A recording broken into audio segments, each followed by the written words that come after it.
démarre donc dans 1 minute. Nous allons commencer la conférence. Entrez, n'hésitez pas à vous installer.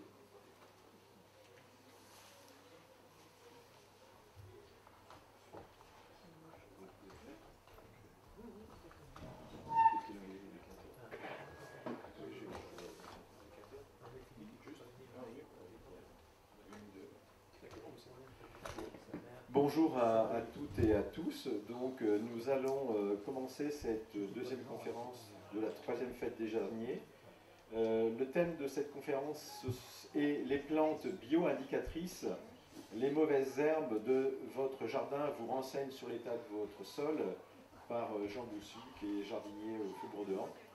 On a vu ce matin à l'exposé de Paco qu'il fallait avoir beaucoup de copains dans le jardin. Donc je pense que là, on va trouver une nouvelle famille de copains.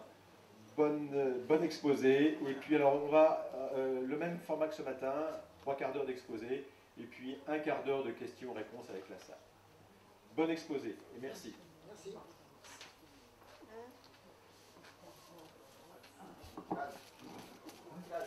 Bon, on va parler donc de la végétation spontanée, des plantes bioindicatrices. Le plan que je vais adopter, ça va être parler d'abord de ce qu'on appelle la levée de dormance des graines. On évoquera le sol, qui est très important puisque c'est le lieu de vie des plantes. Comment naît un sol. Quelque chose qui est très important aussi, c'est le complexe argilo-humique et tous les acteurs qui interviennent dans le milieu de vie qu'est le sol.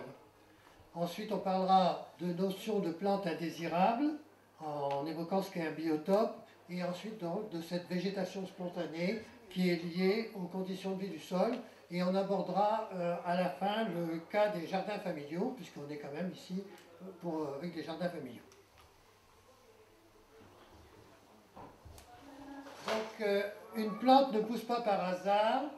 Lorsque vous la rencontrez dans votre jardin, elle a un rôle à jouer dans cet endroit-là et à ce moment-là. C'est très important. Et quelque chose qui est important à se rappeler, c'est la levée de dormance des graines.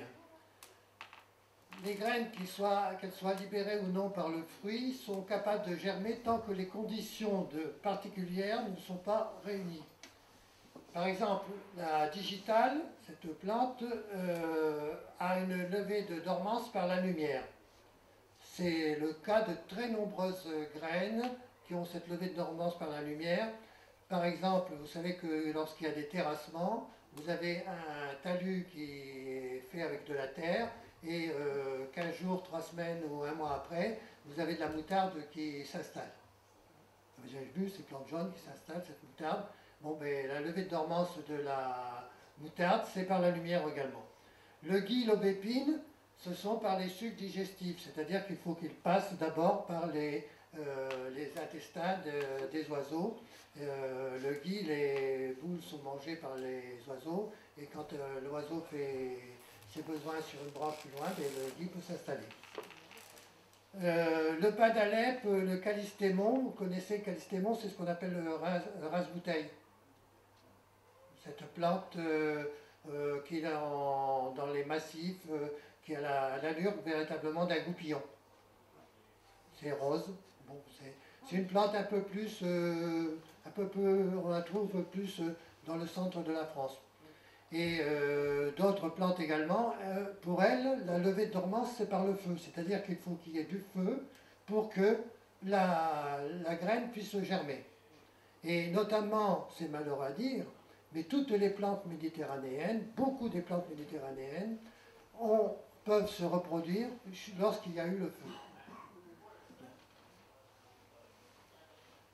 Alors, la levée de dormance va dépendre donc de la géologie, du climat, de la présence d'eau également, de la structure de la couche arable, c'est-à-dire le sol, des bactéries du sol responsables de la transformation de la matière organique du sol, c'est-à-dire pour qu'il y ait de la nourriture pour la plante, et aussi des pratiques culturales humaines, et on le verra notamment par la suite.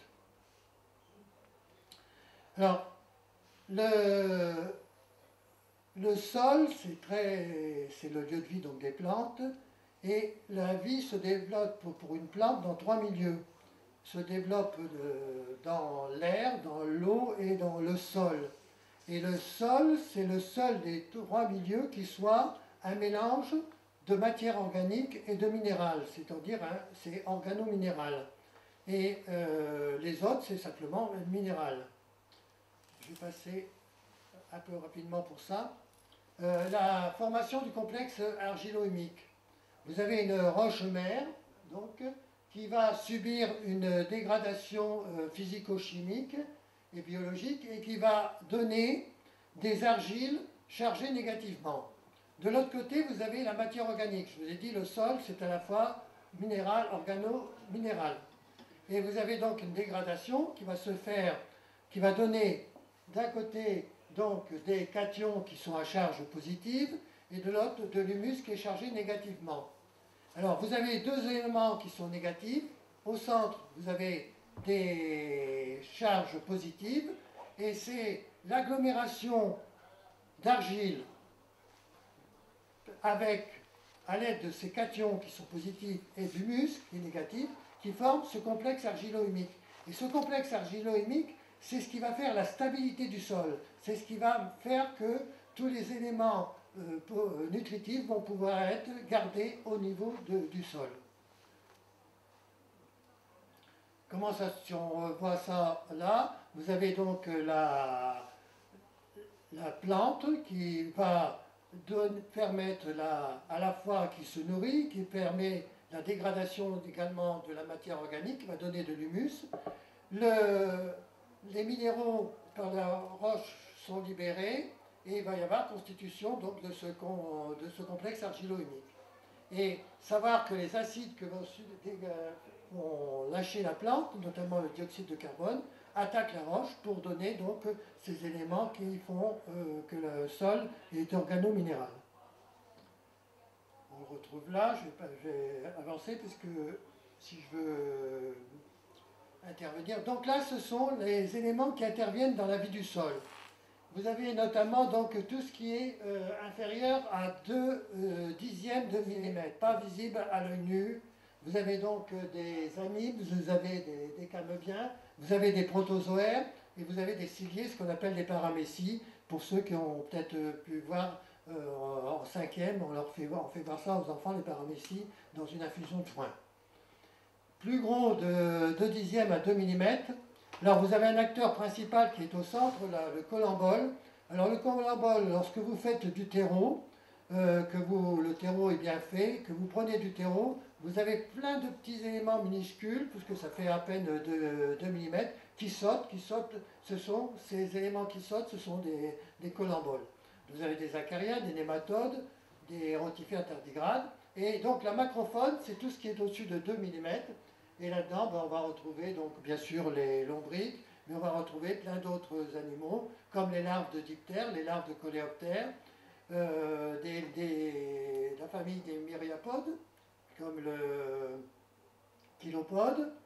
Et vous avez aussi donc des isopodes ou les cloportes qui font partie également de tout du compost. Quand vous avez un bon compost, pratiquement vous retrouvez tous ces animaux. Alors, les acteurs de la vie, donc cette microfaune, alors je tiens à voir que on a, pour les bactéries représentent le quart de la biomasse du sol. On ne les voit pas, puisque c'est de l'ordre du millième de millimètre, on ne les voit pas. Mais sachez que c'est dans un sol bien constitué, ça représente le quart de la masse. C'est très très important au point de vue de biomasse. Et on va avoir donc jusqu'à 10 milliards, et même quelquefois plus, dans 1 gramme de terre. Oui, c'est énorme. Je ne sais pas si vous avez entendu à propos des bactéries,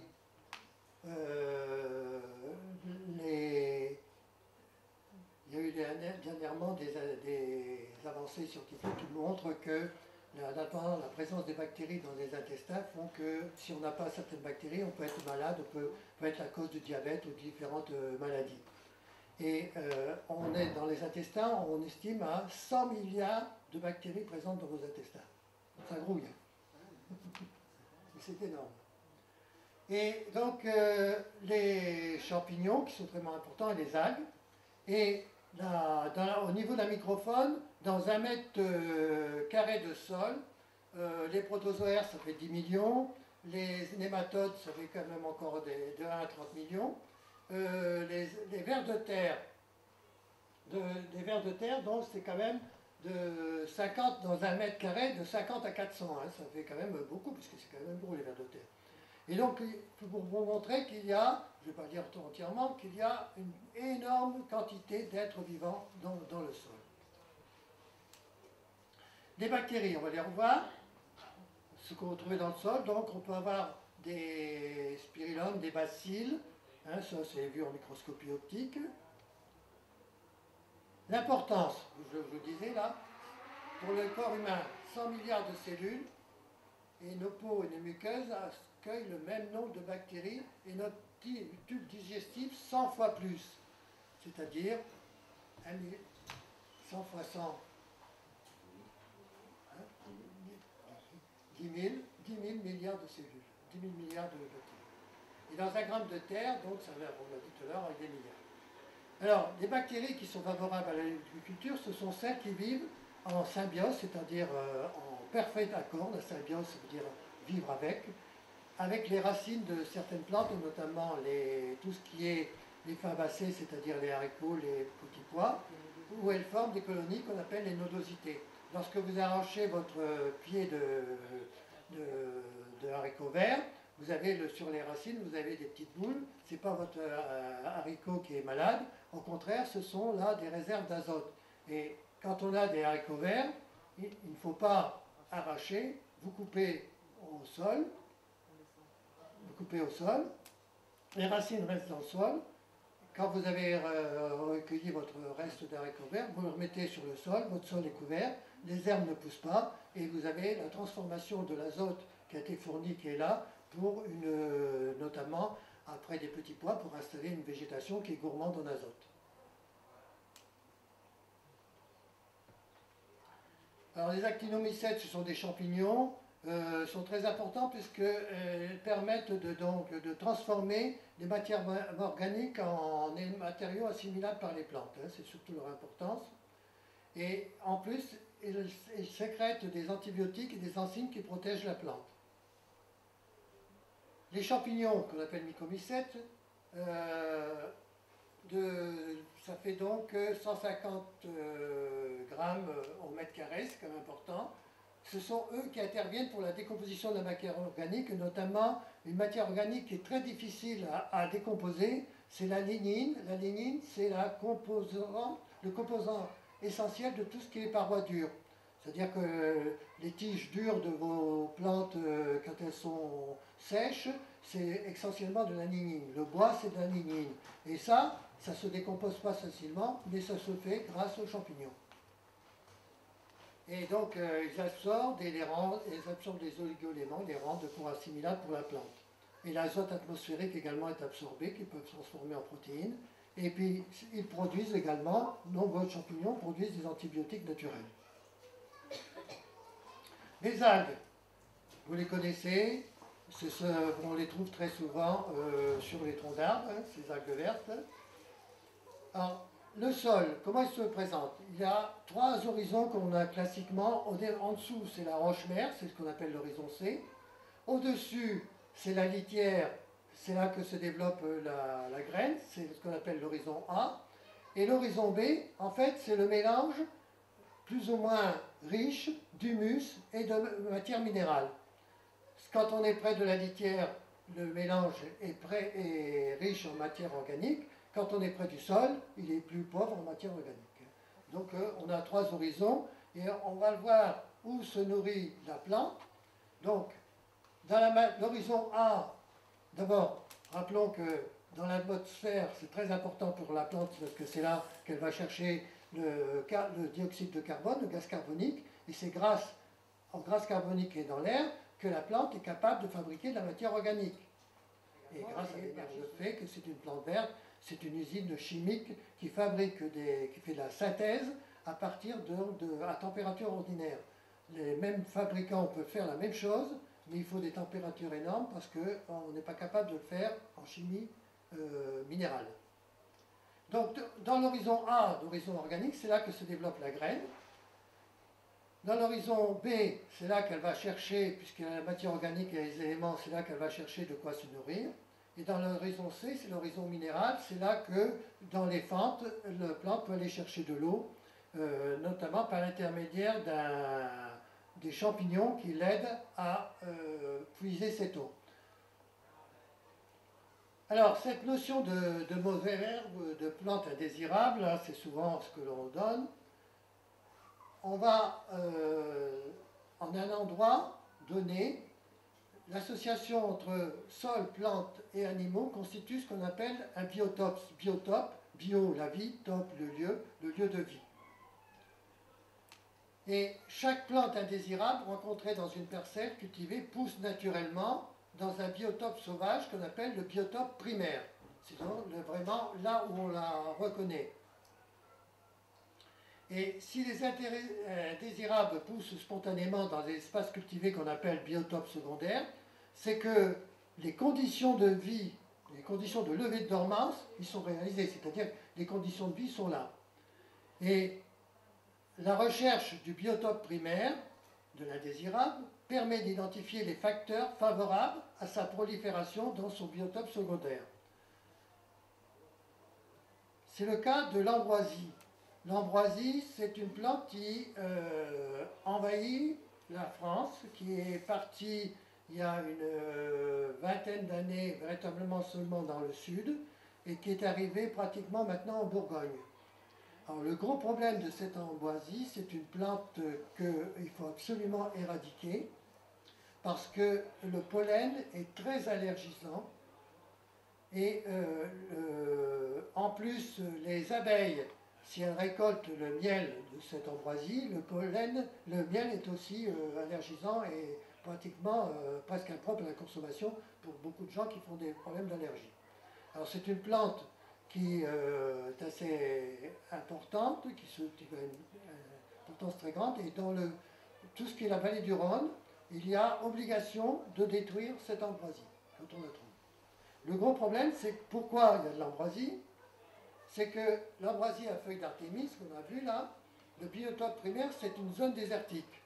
C'est-à-dire que la germination, la levée de dormance, est due à la perte de l'humus et à la déstructuration des argiles. C'est-à-dire que l'ambroisie nous dit, vous fabriquez un désert artificiel. Et notamment, on va la trouver en bordure des fleuves, des ruisseaux qui sont plus ou moins abandonnés, qui ont été complètement déstructurés après des crues, etc. Et cela, c'est le gros problème de cette ambroisie. Alors, on va voir un peu un certain nombre de plantes qui vont nous indiquer, suivant les conditions de sol, quelle est la condition de sol qui les fait faire la levée de dormance. Alors, quand un sol a une carence donc en argile, ce n'est pas le cas dans notre région, c'est le cas sur sable ou sur limon, c'est cette plante qui se développe, peut-être certains la connaissent, c'est le Rumex acetosella, qu'on appelle aussi la petite oseille. Petite oseille.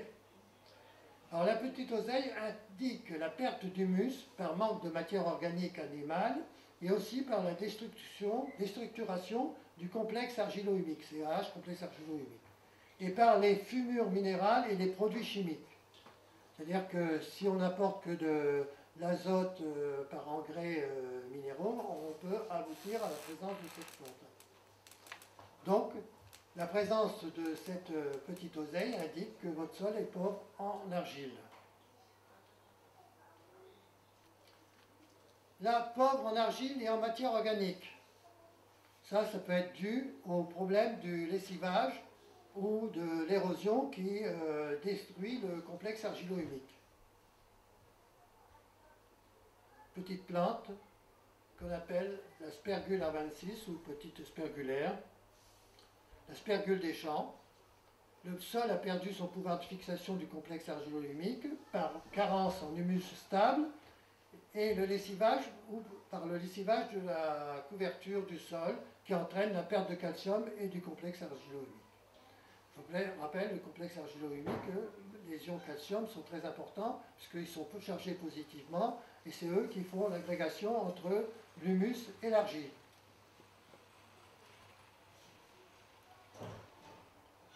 Sol équilibré. Ah, alors vous allez savoir si vous avez un sol équilibré. Vous allez dire, c'est pas possible.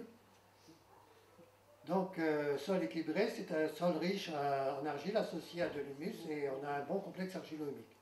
Bon, on ne voit peut-être pas bien ce que c'est. Ça vous dit ça? Oui. Le mouron blanc. Et ça se mange en salade. Alors, ça veut dire que si vous avez du mouron blanc dans votre jardin, c'est que votre sol est bien équilibré. C'est-à-dire que là, vous avez un sol qui est bon pour les cultures, que vous avez réalisé véritablement le bon équilibre entre l'argile, l'humus et un bon complexe argilo-humique. Alors, le gros problème de ce mouron blanc, la levée de dormance, c'est la lumière. Donc là, vous avez intérêt, si vous ne voulez pas être envahi par ce mouron blanc, et puisque c'est quand même très très envahissant, si vous avez du mouron blanc, c'est d'avoir un sol couvert. Un sol couvert qui, par toute couverture, par de compost naturel, des feuilles, tout cela, à partir du moment où vous avez le sol couvert, le mouron blanc n'apparaîtra pas. Mais si vous savez que de temps en temps il apparaît entre-temps, vous pouvez dire c'est mon sol qui est équilibré. Donc, bonne minéralisation de la matière organique par les bactéries aérobies et la libération des nitrates. C'est un sol équilibré, c'est très très intéressant. Et le sol couvert, donc je disais, bloquerait la levée de dormance du mouron qui est liée à la lumière.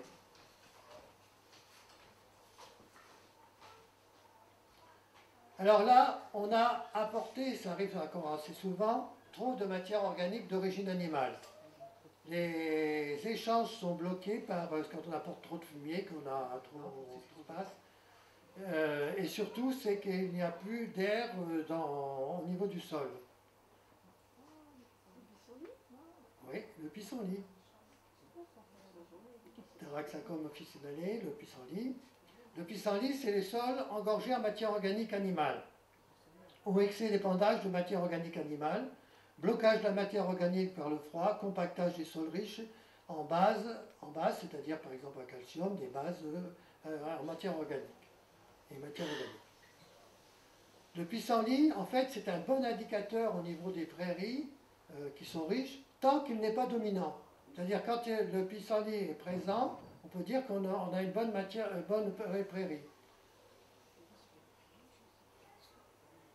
Le sol engorgé de matière végétale, là c'est l'excès de carbone qui fait évoluer le sol vers la forêt en formant un humus archaïque.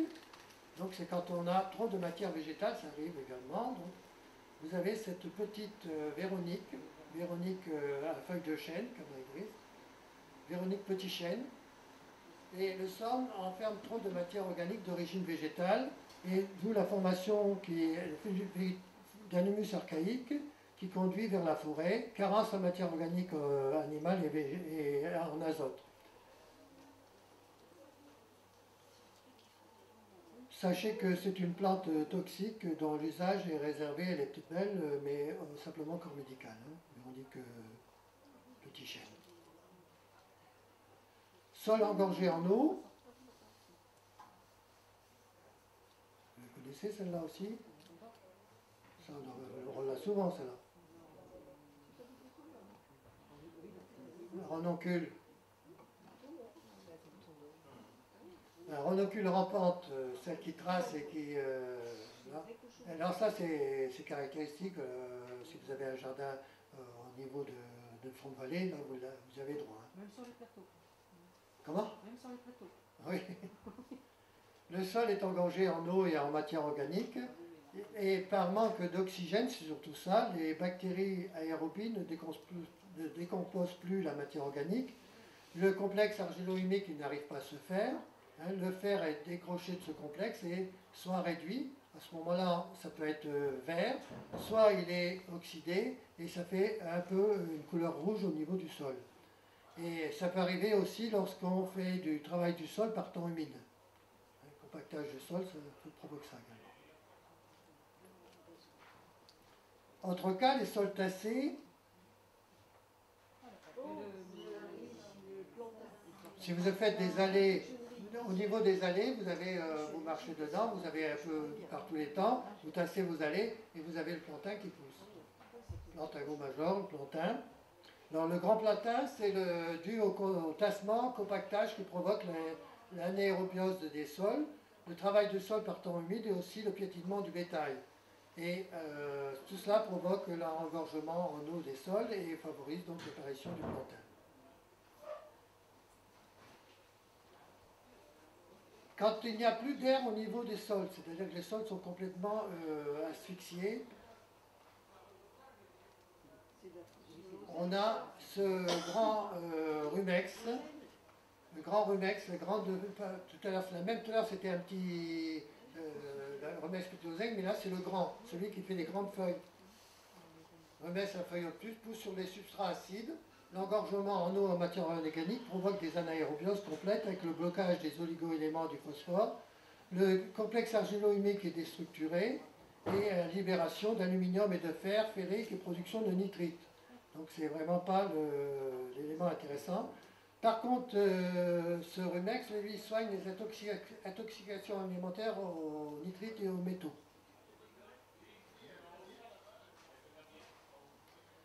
Alors, quand il y a un pH élevé, c'est-à-dire présence de potentiel d'hydrogène élevé, et les bactéries n'arrivent plus à faire leur travail, on a cette plante, c'est les petites Lycia, ce sont les vesses jarros et communes, qui poussent sur des sols riches en bas, c'est-à-dire des prairies alluviales, des plateaux calcaires, et on les trouve donc cette petite vesse.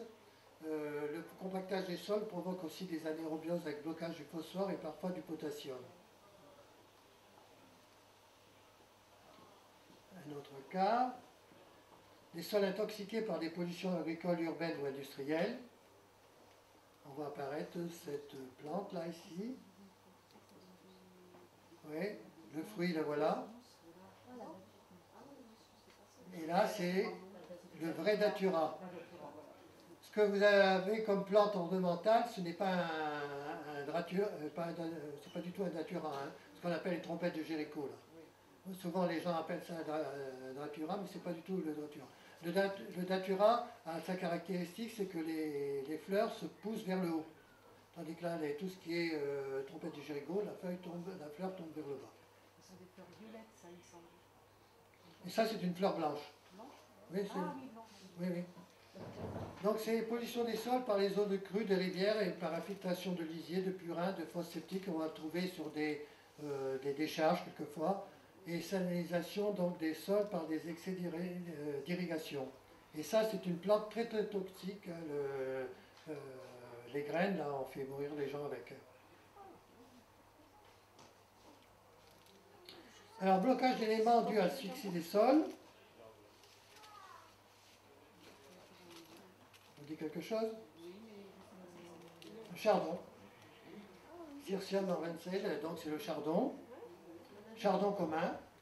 Le blocage du phosphore est la conséquence de la saturation du complexe argilo-humique par excès de matière organique, d'engrais azotés ou d'épandage de fumier de lisier et de purins non compostés. Le surpâturage peut provoquer l'explosion donc de chardon par excès de matière organique et de compactage. Et justement, là, je vous montre ce qui se passe dans une prairie. Donc, en horizontal, vous avez les années d'épandage de fumier, et en vertical, vous avez le rendement de la prairie. Alors, au bout des premières années, donc, vous partez avec une plante qu'on appelle la rhinanthe grecque de Koch, et ensuite vous avez la grande oseille et le plantain lancéolé.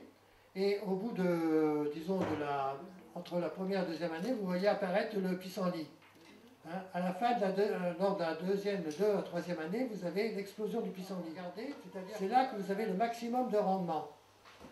Et si vous continuez d'apporter régulièrement, donc toujours la même quantité de lisier, vous voyez apparaître des ombellifères blanches, et ensuite, au bout de 4-5 ans, toujours par blocage, c'est là qu'apparaissent les chardons. Donc, si vous voyez apparaître des chardons dans...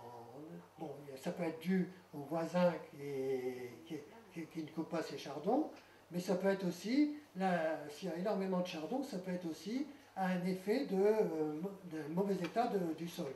Hein.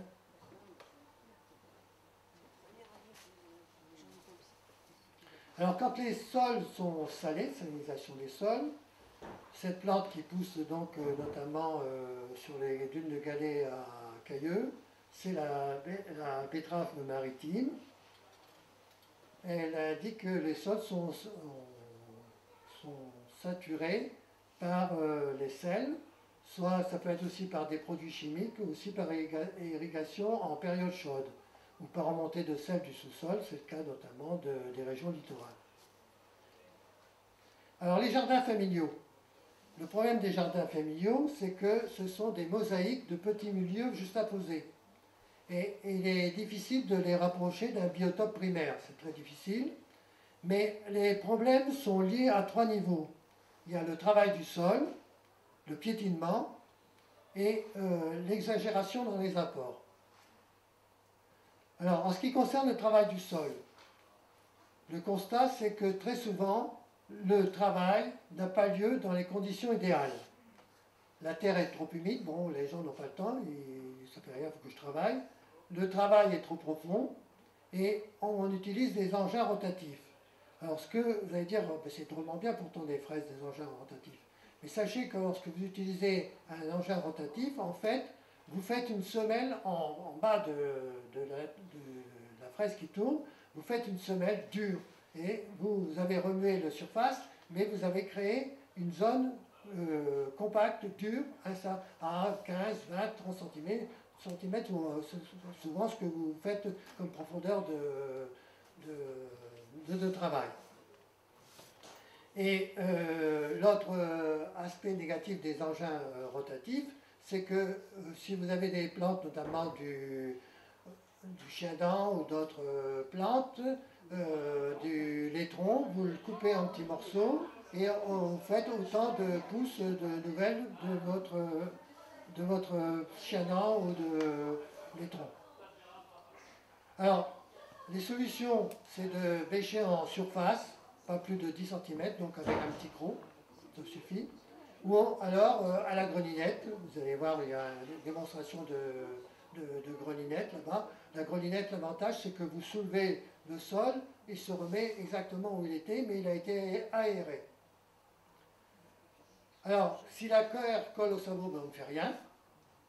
Et si possible, alors l'idéal, c'est quand on a un jardin assez grand, c'est de faire une rotation, et tous les 5 ans, on sème de l'herbe, et on utilise ce coin-là pour le pique-nique. Ça serait l'idéal d'avoir un système de rotation pour justement permettre un effet de jachère, en quelque sorte. Le piétinement. Alors, la végétation spontanée, on l'a vu tout à l'heure, vous avez le grand plantain qu'on avait vu, on a la renocule en pente, et vous avez la potentille râpante. Je vais vous la montrer, je crois que je l'ai là, oui. Voilà, vous la connaissez, cette petite plante-là, et ça, c'est dû au piétinement. Hein. Donc, sol asphyxié, piétiné, compacté. Alors, pour le piétinement, la solution, c'est d'utiliser des plantes structurantes. Vous avez notamment des plantes qui sont très intéressantes. Justement, ce que je disais pour les herbes, c'est d'utiliser donc les régras, qui sont les régras italiens ou régras anglais.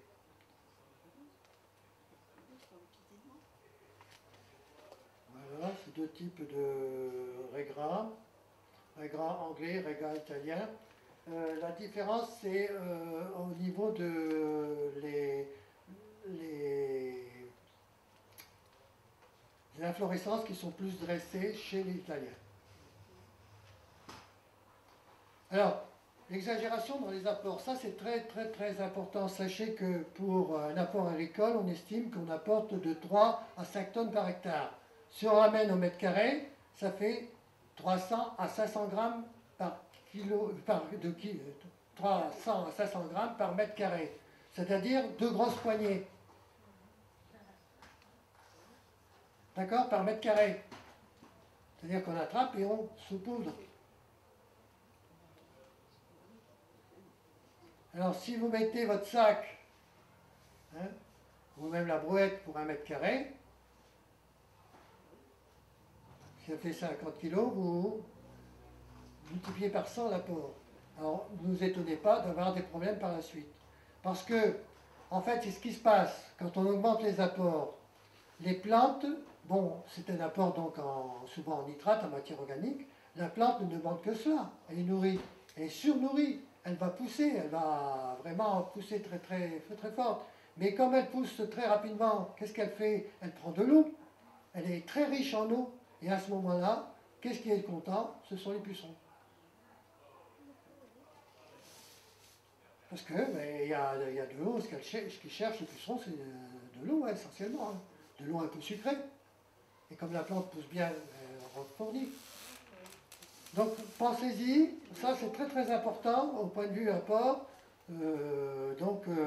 500 grammes, vous voyez ce que ça fait, 2, 3 suivant vos poignées, 3, 4 poignées pour 1 mètre carré. C'est pas le sac de compost sur 1 mètre carré. Alors quand on apporte un excès de matière organique d'origine végétale, on a la véronique à feuilles de chêne, on l'a vu tout à l'heure, la mercuriale et Galassoga. La mercuriale, vous l'avez là, elle pousse actuellement. C'est une plante qui est faite de toutes petites graines, c'est celle qui est sur la gauche. Et le Galassoga, c'est une plante qui est apparue dans nos terrains il y a, disons, une dizaine d'années. Ça a été un peu importé par les composts. Et ça pousse, ça fleurit actuellement, c'est en pleine pousse, ça pousse à partir du mois de juin-juillet. Et ça fait une petite fleur qui est assez mignonne, mais alors intempestive. Hein. Ça c'est vraiment, ça c'est des excès de matière organique. Et surtout, quand c'est donc d'origine animale, on a ceci qui apparaît, ce sont les liserons. Ouais. Ça, c'est l'apport de trop de matière organique d'origine animale. Alors, quand on utilise les fameux produits dits phytosanitaires, alors que ce sont des produits mortels, ce sont des produits qui tuent, ce sont des biocides, ce sont des produits qui détruisent, eh bien, sachez que, comme le disait M. Grolésia, vous pouvez en mettre, mais sachez que peut-être la salade au glyphosate, c'est pas tellement terrible, hein, ou autres éléments. Donc la solution, c'est l'agriculture biologique, et vous avez pas mal d'exemples autour de vous, là, aujourd'hui, et surtout, très important, de doser les apports. On voit quand une plante a besoin, si vous avez vos feuilles de plantes qui sont légèrement jaunes, qui n'ont pas une couleur franche au point de vue vert franc, à ce moment-là, vous pouvez faire un apport de matière organique. Mais vous pouvez très bien, par exemple, apporter du purin d'ortie dilué, hein, qui est aussi un fertilisant, hein, par les feuilles. Donc il y a plein de choses à faire, mais surtout, il faut voir la plante, comment elle réagit. Si vous trouvez qu'elle n'a pas une belle allure, c'est là qu'il faut dire, bon, il faut peut-être soit l'arroser, soit lui apporter un peu de matière organique ou matière donc, du compost au pied. Et l'idéal, c'est d'avoir un compost permanent, c'est-à-dire que votre sol, même entre les lignes de carottes, par exemple entre les lignes de carottes, si vous mettez du trèfle blanc, le sol est couvert et le trèfle blanc va apporter un petit peu d'azote aux carottes. Le trèfle blanc, l'avantage du trèfle blanc, c'est qu'il ne fleurit pas la première année, il ne fleurit que la deuxième année. Donc quand vous enlevez vos carottes, vous enlevez également le trèfle blanc. Et au niveau des racines, ça ne reste pas, ça ne se propage pas après? Non, trèfle blanc, non. Blanc, pas le trèfle incarnat, hein. Le trèfle blanc. On a du mal à en trouver quelquefois. Hein. Parce qu'on en a dans les pelouses, vous avez, quelquefois vous en avez dans les pelouses, parce que ça s'est échappé. Mais il ne faut pas prendre le trèfle incarnat, lui. Le trèfle incarnat, il fleurit la première année, et après vous avez du mal de vous en débarrasser. Mais si vous mettez du trèfle blanc, pas de problème.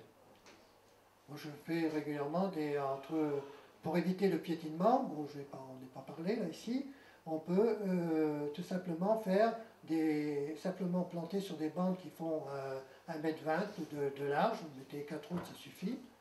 Vous mettez ce que vous avez besoin et vous faites une petite allée de trèfle blanc et vous déplacez de chaque année vos bandes de telle façon que le trèfle blanc soit dans le sol la deuxième année, mais l'azote est resté dans le sol et vous verrez qu'à cet endroit-là, vous pourrez remarquer si vous mettez par exemple une plante qui a besoin de beaucoup d'azote, quand vous avez déplacé de 50 cm, vous voyez que c'est bizarre, cette ligne-là pousse mieux que l'autre. Réfléchissez, vous avez le trèfle par rapport à...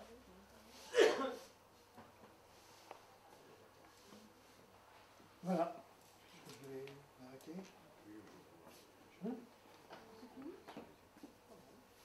Bien, mais je pense qu'on peut remercier M. Jean Boussu pour son exposé sur les plantes bio-indicatrices.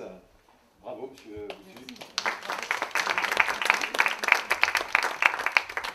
Et puis maintenant, un quart d'heure de questions-réponses autour de ces points. J'ai bien noté que le biotope c'était un lieu de vie et que pour ce biotope il fallait un équilibre entre tout ce qu'on peut trouver. La première question, toujours la plus difficile, qui s'y lance, qui s'y colle? N'hésitez pas. Oui, c'est ce qui est. Allez-y, première question, allez-y. Est-ce que la prêle est un indicateur de qualité de sol ou de nature de terrain? Oui, la prêle, c'est quand vous avez de la prêle, ça veut dire que votre terrain est asphyxié en eau. Et la prêle a pour but essentiel ce rôle essentiel qu'on peut lui attribuer, c'est l'évaporation, de faire remonter l'eau. Bon, c'est vrai, quand on est envahi, c'est pas agréable, mais ça indique en fait, que votre sol est très très inondé. C'est le cas dans les terrains des zones des vallées, là, on est envahi par la prêle, quoi.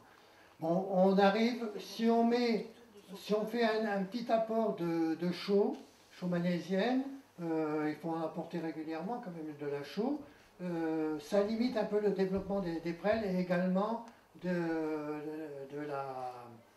la renoncule. Hein, quand vous apportez de la chaux, ça limite à la fois le développement des prêles et de la renoncule, mais la seule façon de s'en débarrasser, c'est quand on peut, c'est d'arriver avec une gouge, d'essayer d'aller le plus profond possible et de tirer la racine. Et justement, avec l'avantage de la grelinette, c'est que vous ne coupez pas, vous soulevez vous déplacez bien le sol, parce que vous poussez, vous repoussez, vous soulevez, la prêle est toujours en place, et là, comme elle a été un peu déstructurée, vous pouvez la tirer, vous en tirez beaucoup plus que si vous faites avec une bêche normale. Mais la prêle, l'avantage de la prêle, c'est que vous la récoltez et vous faites, notamment pour les arbres fruitiers, c'est un très très bon fongicide, c'est-à-dire que vous faites une décoction de prêle, de feuilles de prêle, et à ce moment-là, vous pouvez mettre avec votre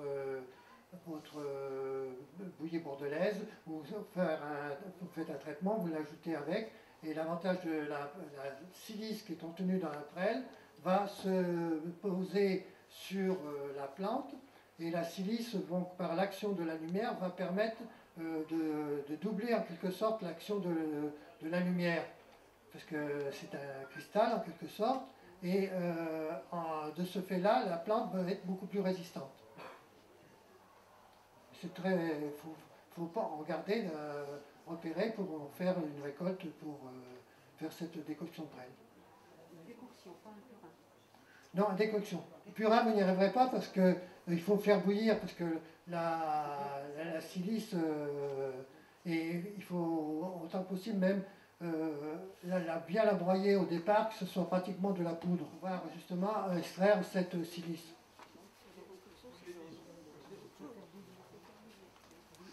Mais les liserons, il y a déjà voir si, justement, ce qu'on disait tout à l'heure, s'il n'y a pas un problème au niveau du sol, s'il n'y a pas trop d'apport de matière organique, hein, d'origine animale.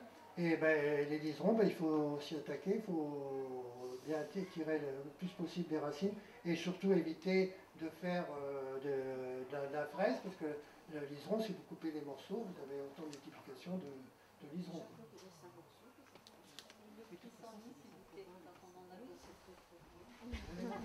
Ah, si.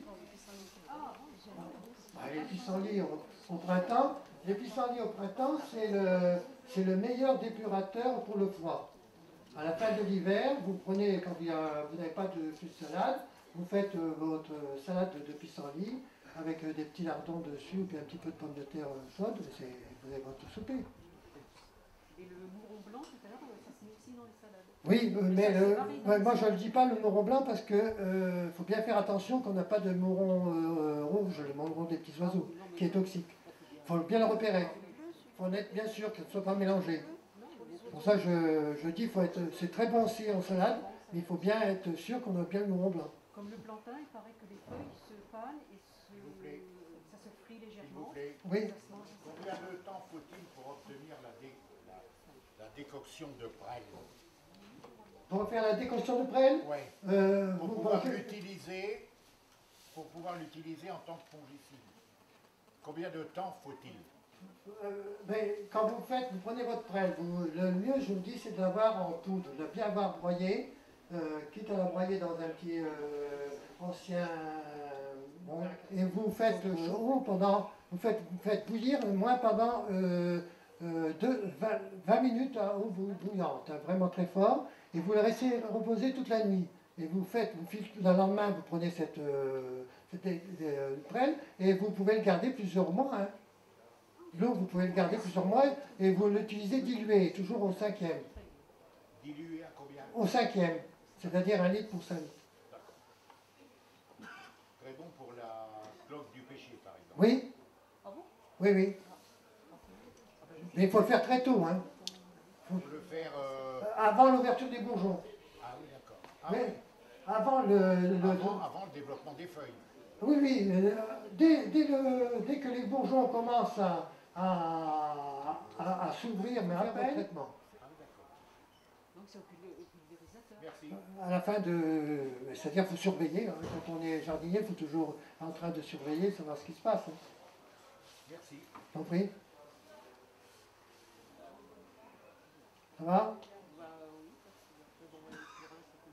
Une autre question? Ça se conserve pendant combien de temps du purin d'ortie? Mais le purin d'ortie, ça se conserve, on vous en vend.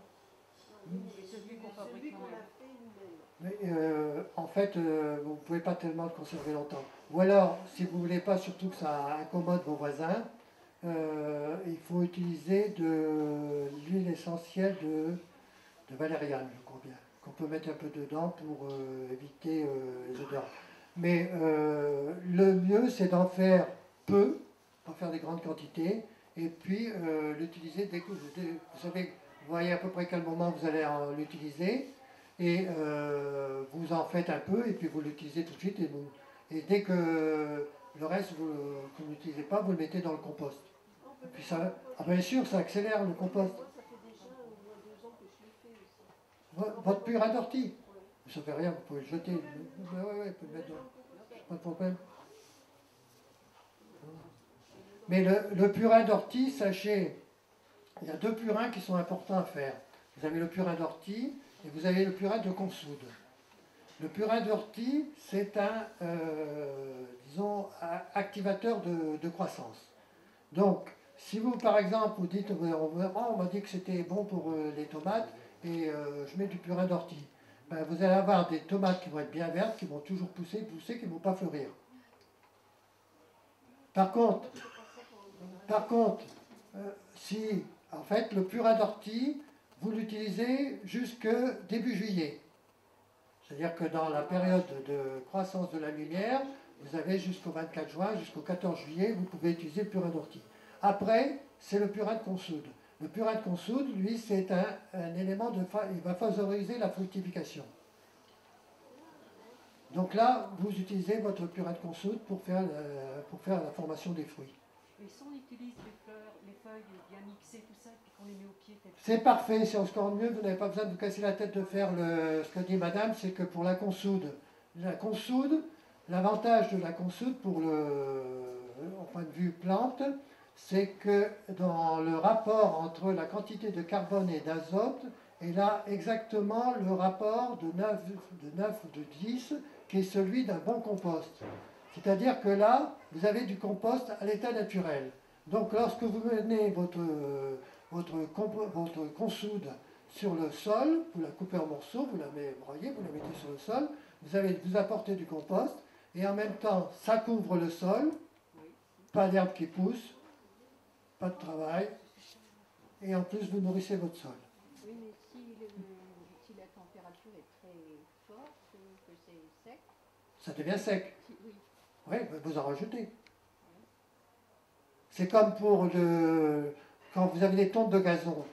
Les tontes de gazon, vous les mettez, mais surtout ne les mettez pas plus de 3 cm. Parce que si vous les mettez trop, ça pourrit, ça fait une couche qui devient imperméable, et votre sol n'est plus du tout alimenté. Il peut pleuvoir, quelquefois ça va faire comme une bâche. Hein, surtout. Ou alors l'idéal, c'est de mettre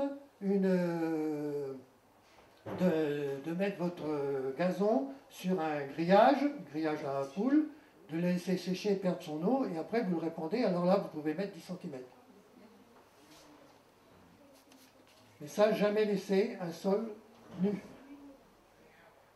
pour faire vivre toutes les petites bêtes qu'on a vues là tout à l'heure. Donc éviter de retourner pour mélanger des couches. Mais vous ne retournez même pas. On arrive maintenant à notamment ceux qui utilisent la méthode du BRF, c'est-à-dire bois raméal fragmenté, c'est-à-dire on apporte directement à la fin de l'automne tous les baies dans les haies qui constituent le jeune bois de l'année, sont coupés, broyés et répandus directement sur le sol. Donc pas d'herbe qui pousse, on est tranquille. Il suffit au printemps d'écarter. Les vers ont travaillé le sol est aéré, il suffit d'écarter, de faire une ligne, vous plantez, puis c'est tout, ça pousse. Mais disons que ce n'est pas facile dans les terres argileuses. Ça pose un problème au point de vue, dans les terres argileuses, il faut faire très attention comment on le procède. Mais pour nous, ça ne pose pas de problème. Les terres calcaires, là, sur le plateau, je ne dis pas ça dans les vallées, hein, les terres sur le plateau sont toujours en manque de matière organique. Ça demande toujours, parce qu'il y a beaucoup de calcaire, et donc ça demande toujours d'avoir de la matière organique. Ça dépend où, parce que nous on est sur le plateau, on n'a pas de calcaire. On n'a que de l'argile. Ça dépend à quel endroit. Au début du Santerre. Au début du Santerre. Ah oui, c'est le limon là, c'est le limon de plateau. Et puis on a cette terre, et puis en dessous c'est des d'argile. Et on a des liserons. Bon, quand on a acheté la maison, il y avait du liseron. Il n'y a pas d'apport de déchets organiques animales ou quoi que ce soit. Hein. Et les liserons, on a pas ça. Oui, je voyais il y a quelques jours, je voyais une dame dans la Santerre, à un pied de rhubarbe, avec des rhubarbes qui font des bâtons qui font 1 mètre. On se dit, oh, qu'est-ce que tu as apporté comme engrais, quoi? Elle dit non, je n'ai jamais apporté d'engrais là, c'est la terre d'origine, c'est une terre de culture.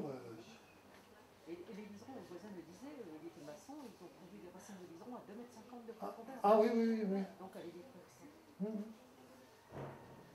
On n'en fait pas la santé. Le liseron, c'est une vraie plaie. Le seul élément qui peut permettre de le faire, c'est d'utiliser le glyphosate.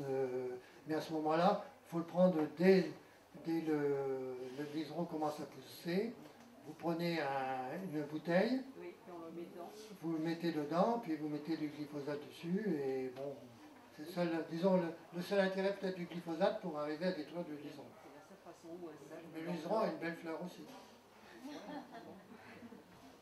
Vous faites pousser des hippomées qui sont de la même famille. Oui, mais c'est annuel.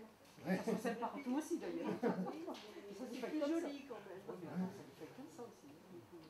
Non mais tout c'est un choix, hein, c'est tout. Hein, c'est comment on voit les plantes, hein, c'est tout. Oui, c'est sûr. Bien, une dernière question avant de passer à la prochaine conférence. Oui, parce que bon, très très bien. Merci. Dernière. Eh bien, Très monsieur intéressant. Bouchy, merci. Et puis, vous pourrez discuter avec lui si On en a beaucoup. Hein. oui, c'est l'objectif, hein, c'est d'apprendre des choses et des choses simple, on n'a pas...